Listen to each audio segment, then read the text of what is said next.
I'm Chris. I'm Sandy. And this is Parenting Autism.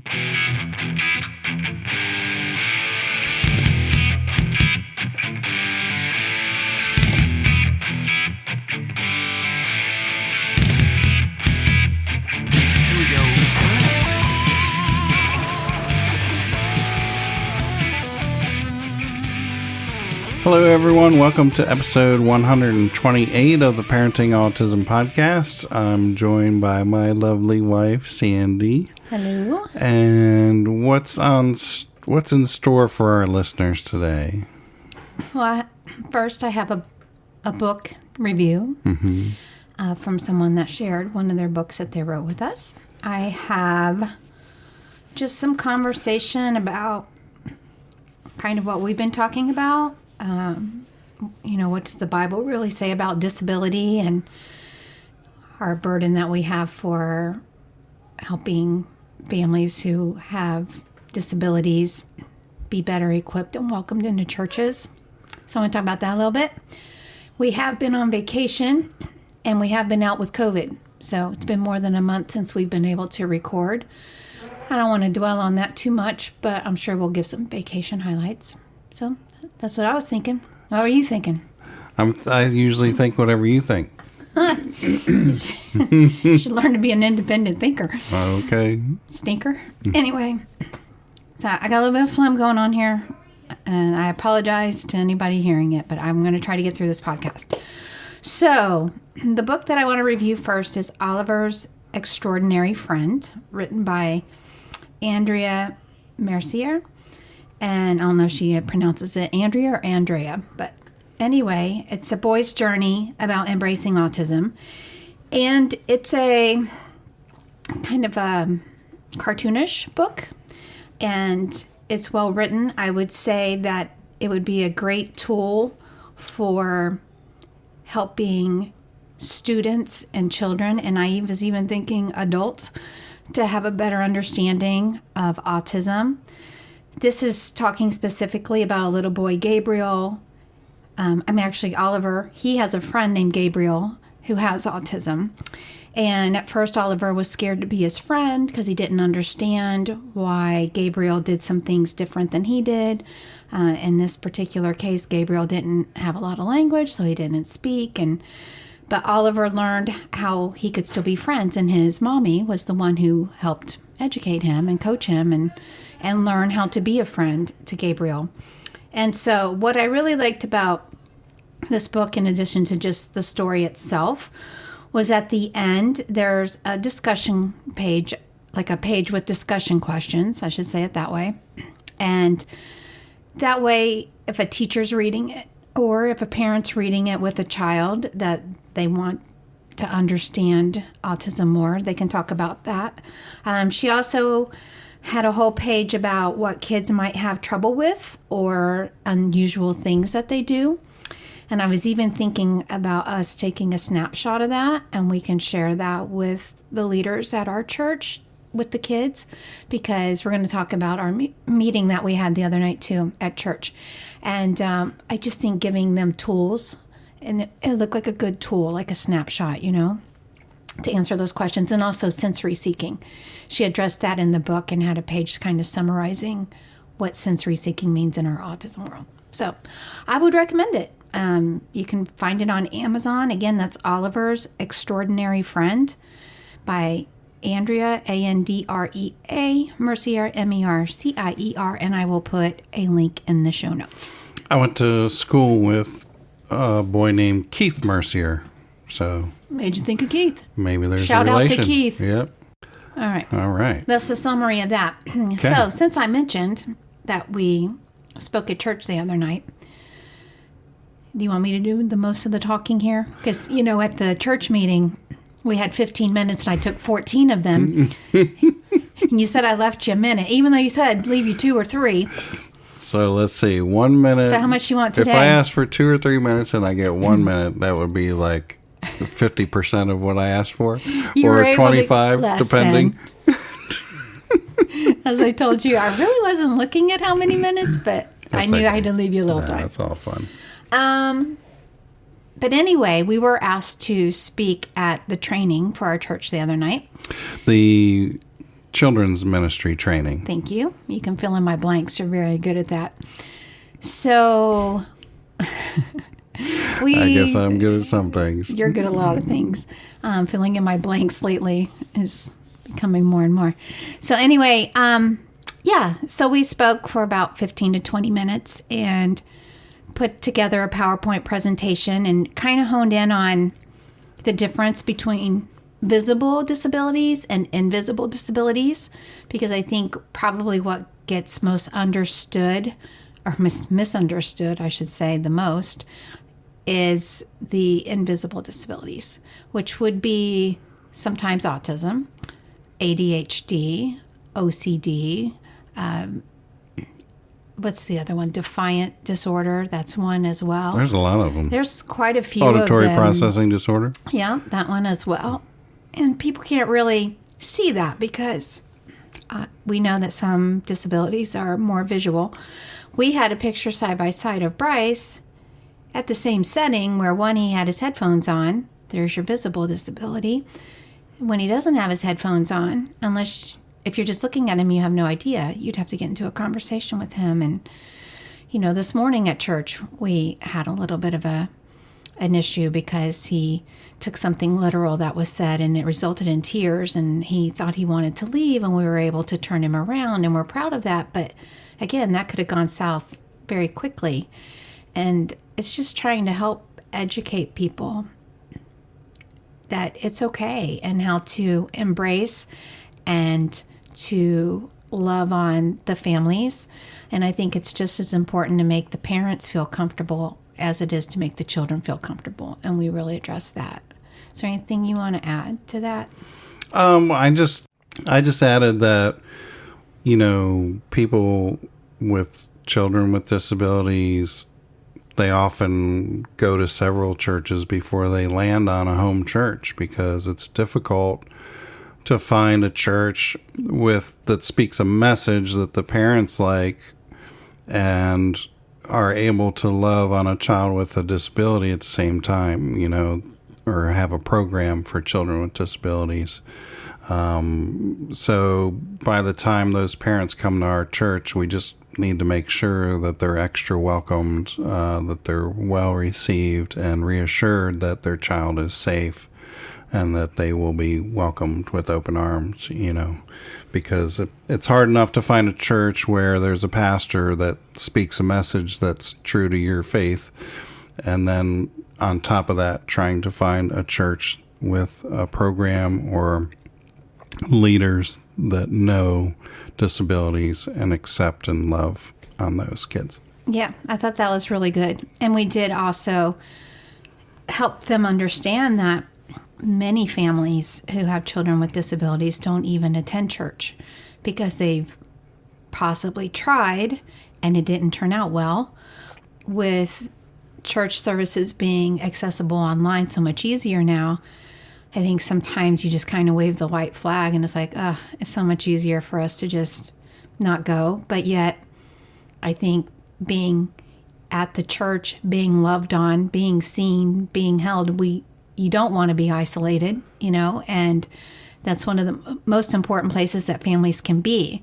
So it's just really important that these dots get connected and that the churches will have a better understanding and that the families will feel more comfortable and give the churches a chance and be able, it's about the parents having the relationship with Jesus, but it's also about the children of all ages, with disability, even into adulthood, that they can understand and have their relationship with Jesus. And that's, kind of leads into what I'd like to go ahead and talk about a little bit more.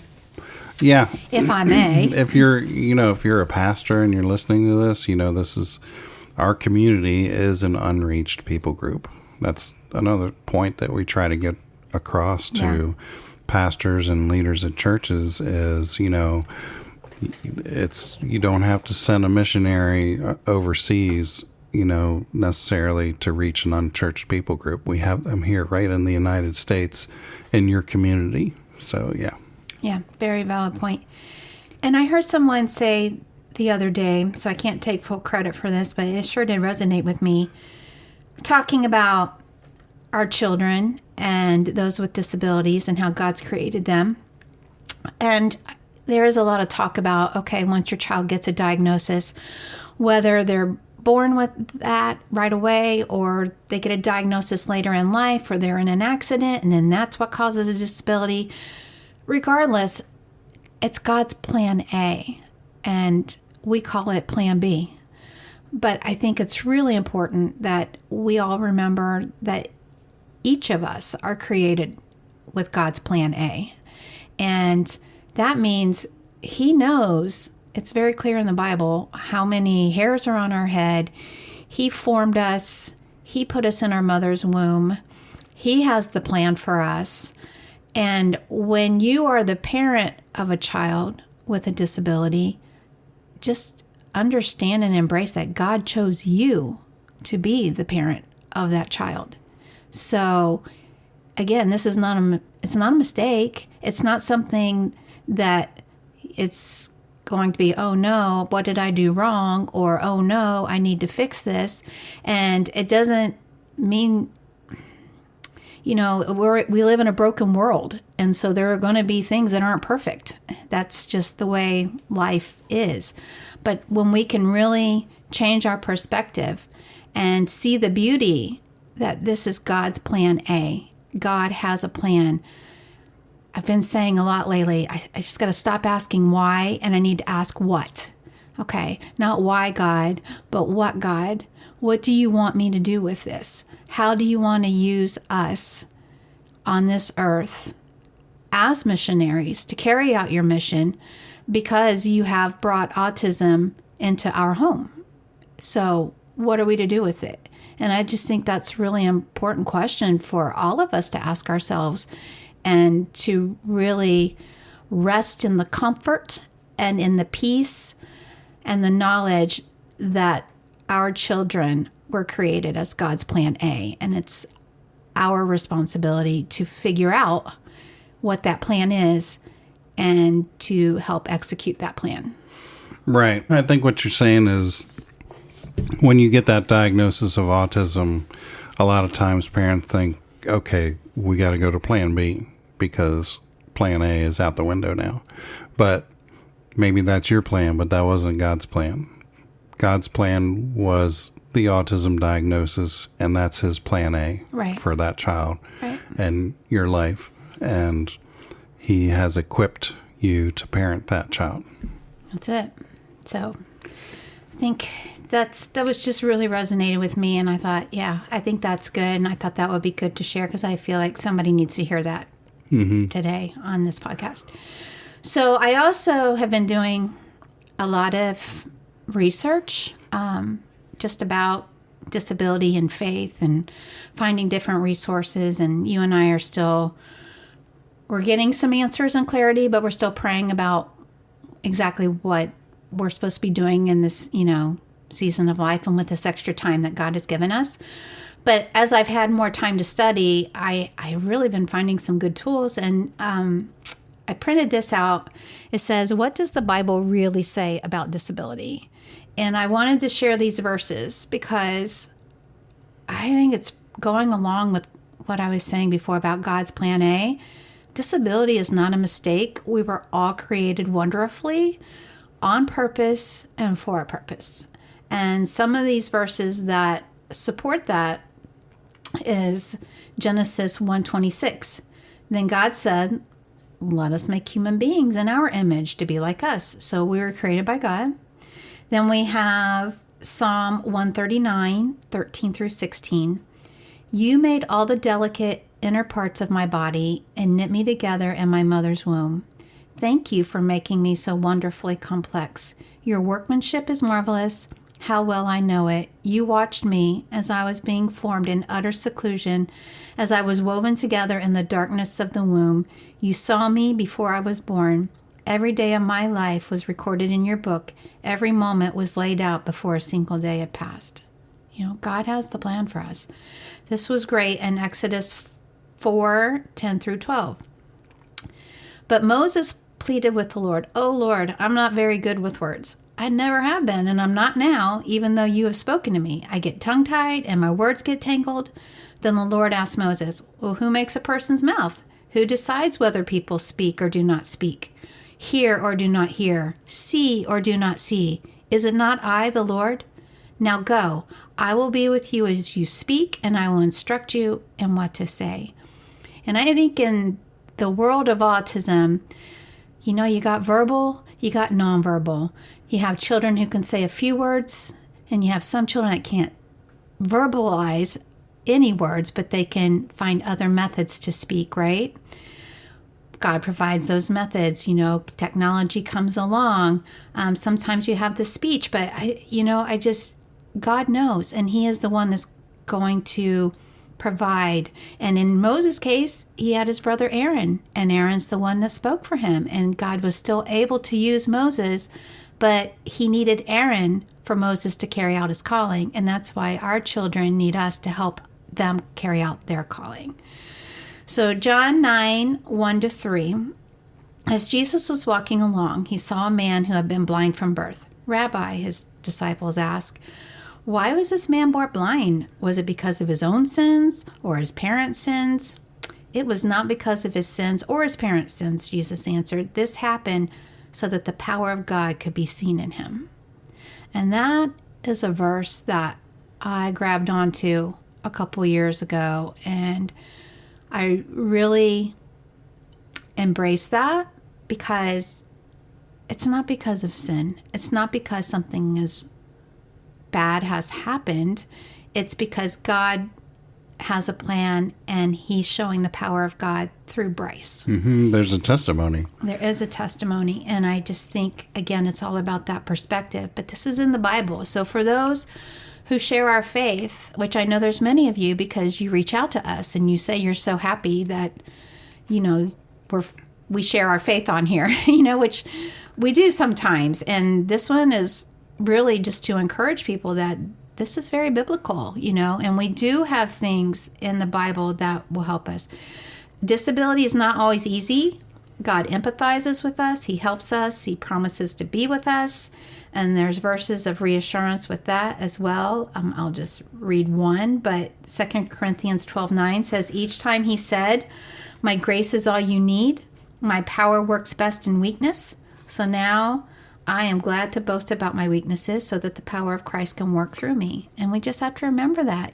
Sometimes God has to give us circumstances in our lives that if we didn't have them, we would not draw close to Him. And that's just a straight up fact.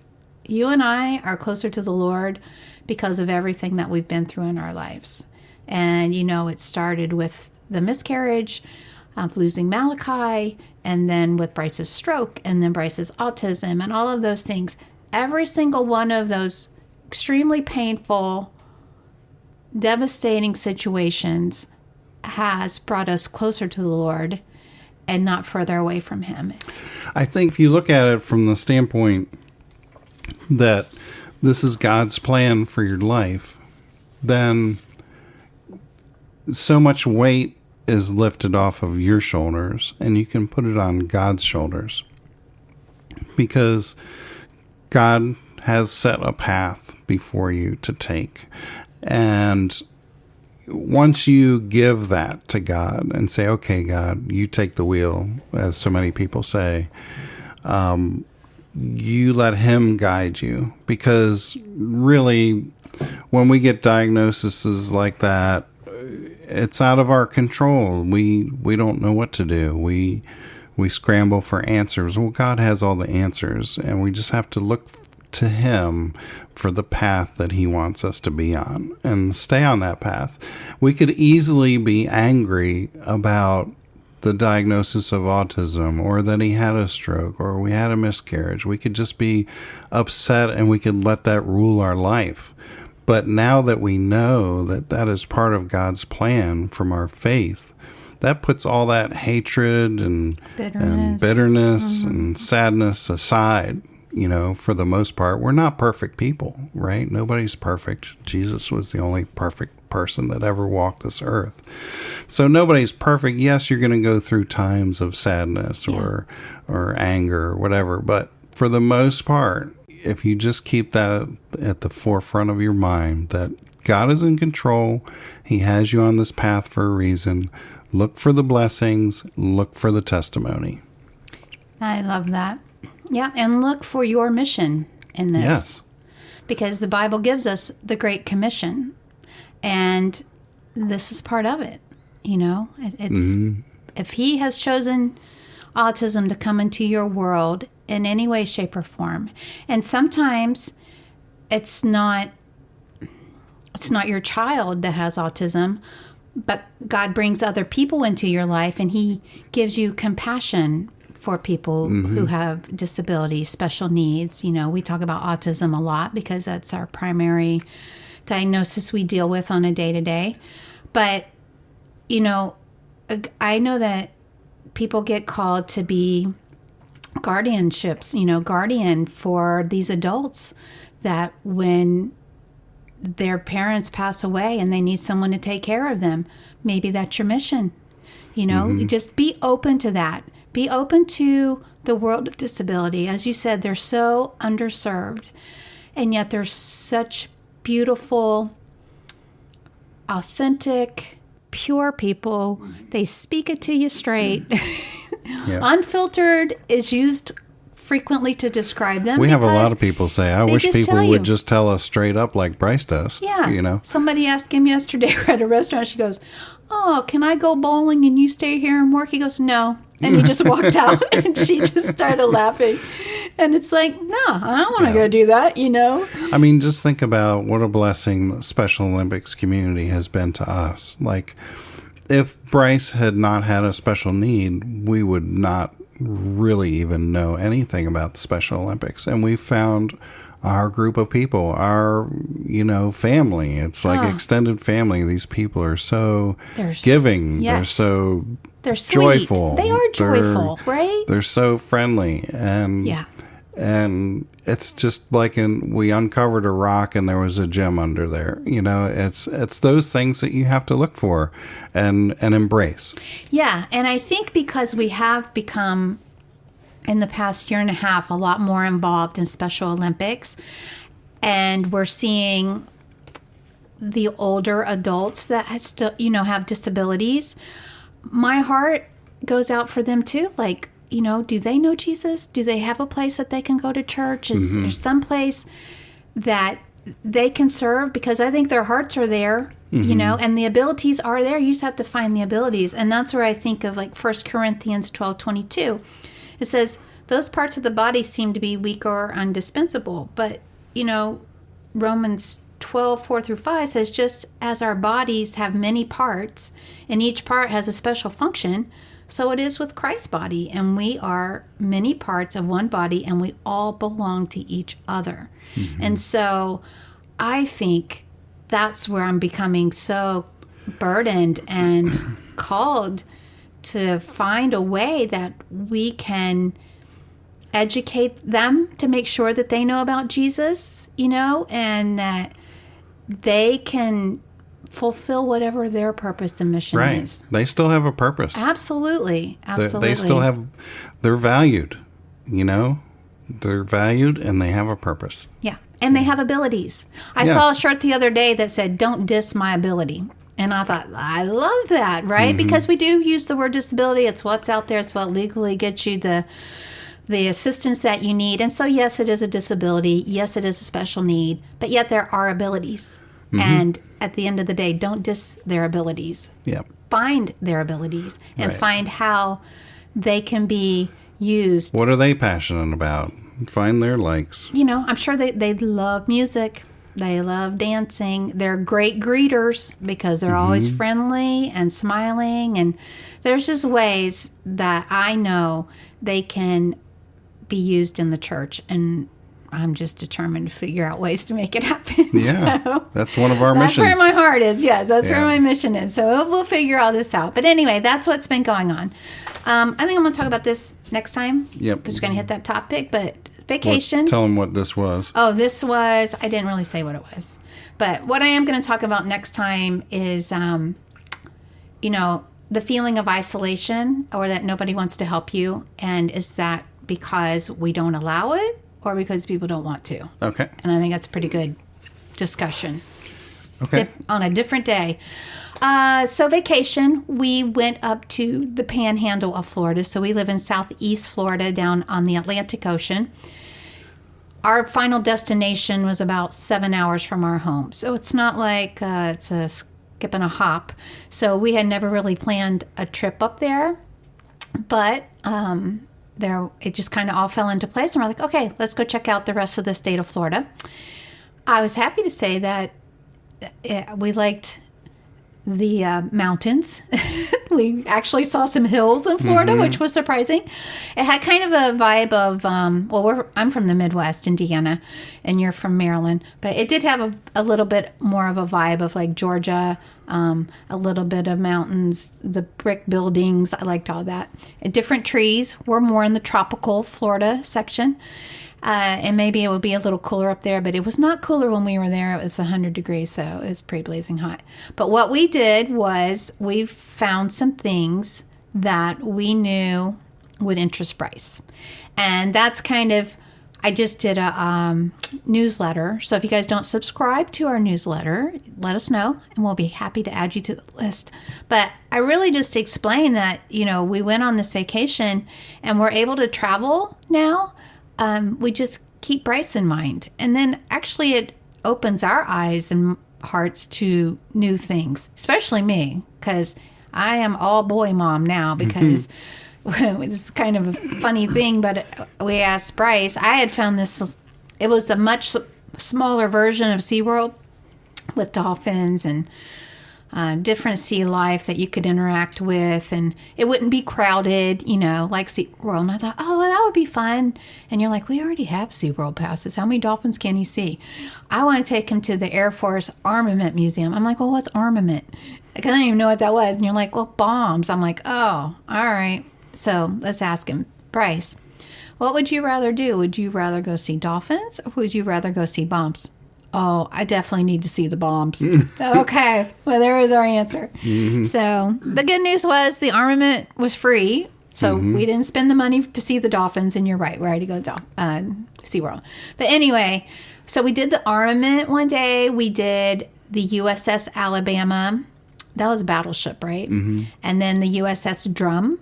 They were right there together. Submarine. That was a submarine. And the surprise was they had a lot of military aircraft out. And tanks. And tanks, right? So the boys, oh man, you and Bryce were very elated, very excited, checking it all out. I'm like I document everything with my phone. And no, they really had a good time seeing all of that. And I think there might have been one that Bryce hadn't seen before, but I could not tell you what that was. But what was that really super big plane? Was that a B-52? Oh, that was, he probably knows what it was, but I don't remember what it was. It was a really large military plane that he was excited to see that one. So that was, we did that, and then that actually was in Alabama because our home base for this particular trip was Pensacola. And so we had driven over to the USS Alabama, which is just outside of Mobile. And Bryce has this mission to go to all 50 states because I have. And so we knew we were 20 minutes from the Mississippi state line. So we surprised him and told him we were going west instead of east. And he's like, why? What are we doing? And then we're like, we're going to go to a new state. We're going to go to Mississippi. So he thought the fact that we went to 2 new states in one day was a really big deal for him. And so that was fun. And then the next day we went to the National Naval Aviation Museum, which is the home of the Blue Angels. That was very, very interesting. A beautiful display. Go ahead and share some of that, babe. Well, they had pretty much every naval airplane there inside the building. Yeah. Yeah, and it was air conditioned as opposed to the And they were all in like pristine condition. And it was a big museum. They had like a simulation, like these giant screens of a airplane landing on an aircraft carrier, and it was like right where you were walking, so you felt like you were there. And then they had the plane that my dad flew in, the TBM, from World War II, and they had a couple of cockpits from like the Blue Angels you could sit in, and helicopter cockpit, and they had some missiles, and they had some interactive things for Bryce to be able to sit in and do. Yep, and they had a couple of movies you could watch. They had a large IMAX theater, and you did have to pay for those, but they had different ones going throughout the day, and so we did that. I mean, we're supporting them. They let us go in and see all that for free. Mm-hmm. So it was really nice. Yeah. Highly, highly recommend that. And I'm sure if we're up in that area, that's something we would go back to. So that was nice. We had, we also took Bryce to the old Florida Capitol in Tallahassee, because we stopped in Tallahassee when we were driving west. Yeah. And they were open on a Sunday, right? Yeah, which was surprising. And if you had watched the news, there was a hurricane that was coming up the Gulf Coast of Florida. So we had family who was worried about us, but we were ahead of the storm the entire way. But when we got to the Capitol, they're like, we are open, but if you see some things, we're preparing for the storm. And we're like, okay, well, we're going further west. And it was a good thing we did, because when we drove back a few days later, that area, we did see trees down on I-10, and I guess the storm came through there pretty hard. But we didn't even see a drop of rain, so the Lord really gave us provision in our travels.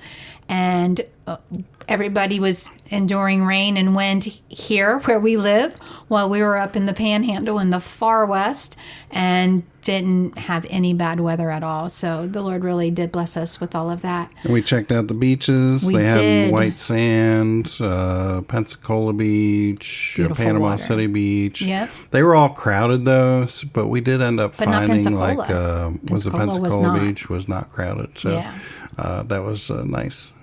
It was. Thing. Bryce got to play in the water. We made him get... Every time we stopped, he would be like, no, I don't want to get my feet dirty. All right. So the last time, you're like, well, I'm going to put my feet in the water. And it was the second or third beach we had stopped at along the way, because we were just kind of checking them out. And so I said, okay, you don't have to. You can come here, but you're getting out of the truck and you're going to come and sit. And I'll stay with you. And then he saw you down there, and he goes, okay, I'm going. So he can't help it. That's just all he has to do, right? He loves get the him ocean. Out there. Yes, and then he ran through, and he didn't make a big stink because we didn't have water to rinse his feet. But we wiped him off, and he did it. So I was proud of him. But he loved our day, the morning we spent at the beach. So, yeah, it was a really good family vacation. I did a blog post on this one, so if you go to our website, parentingautismshow.com. I'm going to be doing a few blog posts about the travels, but I already put one up about the Tallahassee Automobile Museum. It was so much more than cars. I really was like, whatever, when you said you were going to go. Because I'm thinking, okay, it's another car place, and we've talked before, I'd rather do other things when you want to go to a car show.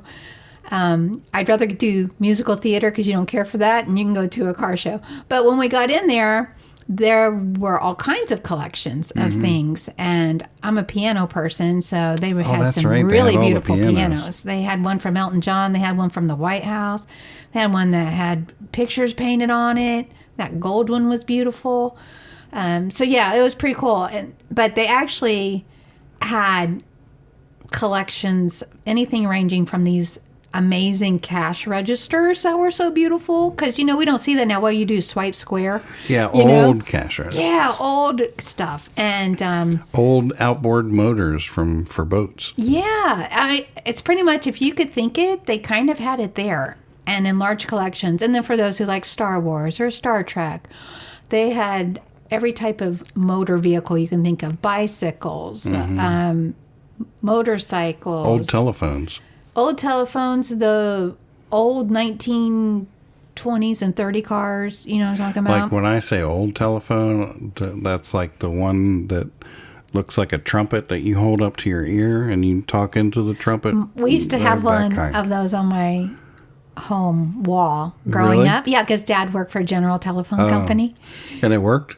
At one point it did. Wow. Yeah, at one point it did. So anyway, that's what I think of my childhood when I see that, because we had that. But yeah, it was a great vacation. And again, I think sharing this is really just a reminder that if you're still in that stage where the kids are little, we were there, and I'm not sure that this vacation would have worked when Bryce was 4 or 5 years old. Right. There were times we tried and had some fails. We had a Legoland fail. We had another hotel fail. I mean, we know it's tough. When he was younger, it was better if the vacations were more basic. Very basic. Yeah. Actually, we traveled to family, pretty much. Yeah. Right? When he was younger. And then we started to expand out more. Now we're happy to say that as long as we keep his interests in mind, we're able to really put together a nice vacation. And he loves elevators, so the boy did more elevator tours on this particular vacation. He found them everywhere. At the armament, they had an elevator. They had 2 elevators at the naval place. They had another one at the Capitol building and another one at the car museum. So, and the hotel, of course. So he was pretty happy with all of that. And I'll plug this too. So if your children like elevators, like our son does, he's got all his individual elevator tours on his YouTube channel. And that, again, is Parenting Autism Show, I think is how you find that. And but I'm putting together a compilation of 1 hour of elevators. And I'm pretty sure Bryce said that will be a winner. So I'm trusting that Bryce knows his people. And if your children like elevators, I have a feeling you're going to really like all of Bryce's elevator tours being in one long compilation video. So that's the plug for that. That's all I got to plug today. Oh, we did deliver a book to a bookstore, a Christian bookstore up in Pensacola. And so if you're up in that area, you could visit the Bible Baptist bookstore and ask for Parenting Autism, the Early Years. And it's a signed edition. All right. Cool. That's all I got. That's all you got? What do you got? I don't know. I'm giving you your 2 to 3 minutes that you always like to have. No. I'm playing. I'm good. I think we're good for today. Yeah. I asked Bryce if he wanted to come in, but he ain't feeling it today. So yeah, we can't force him when he doesn't want to, but we'll try to get him in another time so y'all can hear his voice. But he's doing really good. I will say Bryce is doing really good right now. He's just in a good place overall. He's very joyful. He's very joyful. His anxiety levels have reduced. Yes, we still have some issues. I mean, we went to our nephew's graduation at University of Florida. He's been doing better without his headphones. I didn't even think, nor did you, to take his headphones in there. And he really did good at the very beginning because it was just the commencement speech. And you told him when people were going to clap, because it was just like, if it's just a general clap, Bryce can handle that, and he knows that's coming. But when people start yelling and whistling and cheering loudly, well, I wasn't thinking about that, because when graduates get their names called, the people there to see them, that's what they do. They cheer for them. And so that began, and within 2 names being called, I saw his face, and he was just like, I can't do this. This is going to break me. Yeah. So you took him out. Yep. He just told me it's going to break me. And then you got him out, and he's telling you that his ears were broken. And it was a meltdown. It was. Yeah. So I didn't get to stay for Jackson to walk across the stage. And I tried. I was hoping they'd call him sooner versus later. And I was texting you, and you're like, I'm trying to stop him from hurting himself. And, so I just want you guys to know, I share that really because, keeping it real, we still have these things. And it made me sad that I couldn't be there to watch my nephew, who's worked extremely hard to be able to graduate. And it's a big celebration for reasons I don't need to share on this podcast. But, but we were still there, and we were still able to celebrate with him. And so even if you can't take your child into every activity at a family gathering or a special occasion, just find the places where you can be there and still support your family. Because we were able to go to his luncheon the next day, and he did great with that. And we were able to go to a lunch that they had the day of his graduation, and he did great with that. And so, they knew that we tried. They know that we love them. And we went there, which was 3.5 hours from our home. We worked it into our vacation. In fact, we kind of planned our vacation around it.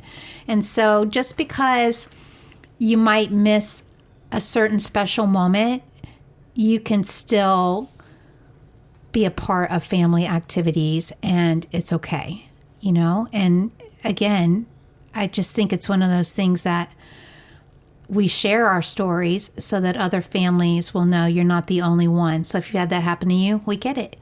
And if you haven't had it happen yet, when it does happen, you'll be like, oh yeah, I do remember them saying that. But again, Bryce is doing really good. We're going to have hiccups here and there, but we're really, really grateful. He has not hit puberty yet, and we're really, really grateful. And right now we're just enjoying every moment that we have with that boy. So, okay, I think on that note, we'll wrap it up. I smell my sweet potatoes, and the oven timer went off. So We'll wrap it up. Happy to be here with you guys today.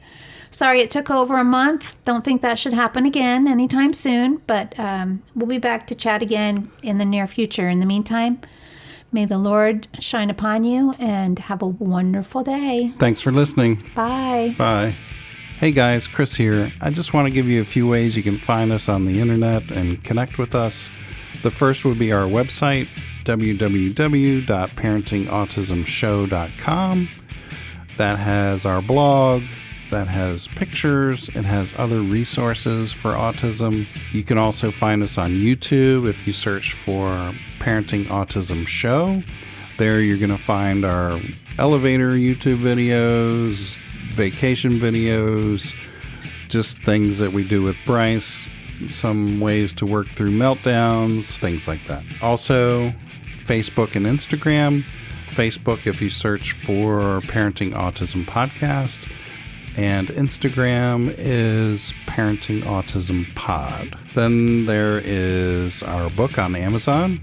It's called Parenting Autism: The Early Years. If you haven't read it, it's got 5-star reviews, and they also make great gifts for somebody that you might know. Then there's our email. If you have any questions or you want to sign up for our newsletter, please email us at parentingautism@att.net. And lastly, if you'd be kind enough to leave us a review, we really would appreciate it. It helps other parents find our show and give them encouragement as well. So thanks for listening again, and have a great day.